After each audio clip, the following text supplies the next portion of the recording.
Shark tank नेपालमा आउँदैछ भन्ने कुरा अभियसली सुन्नुभएको नै होला। तर shark tank Nepal Nepali business इन्डस्ट्रीको लागि कसरी एउटा गेम चेन्जरको रूपमा हुन सक्छ त? लगानीको पहुँच बढाउँछ। तपाईँ लगानी खोज्न अब ब्याङ्क थाउनु पर्दैन। यदि तपाईँको बिजनेस आइडिया स्ट्रङ छ भने तपाईँले शार्कहरूको सामु आफ्नो बिजनेस आइडिया राख्न सक्नुहुन्छ र फन्ड लिन सक्नुहुन्छ।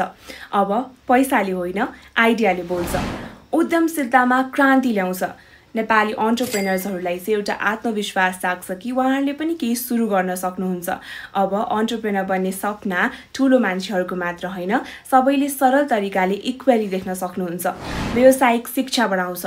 अब प्रफिट, लस, इक्विटी र भ्यालुएसनको बारेमा बुझ्न तपाईँ बिजनेस स्टुडेन्ट नै हुनुपर्छ भन्ने छैन।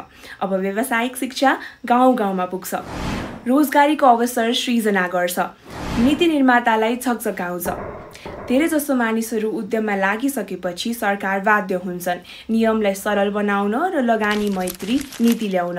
शार्क ट्याङ्क एउटा सो मात्र होइन, आर्थिक क्रान्तिको सुरुवात हो। तपाईँ कतिको एक्साइटेड हुनुहुन्छ शार्क ट्याङ्क हेर्नको लागि?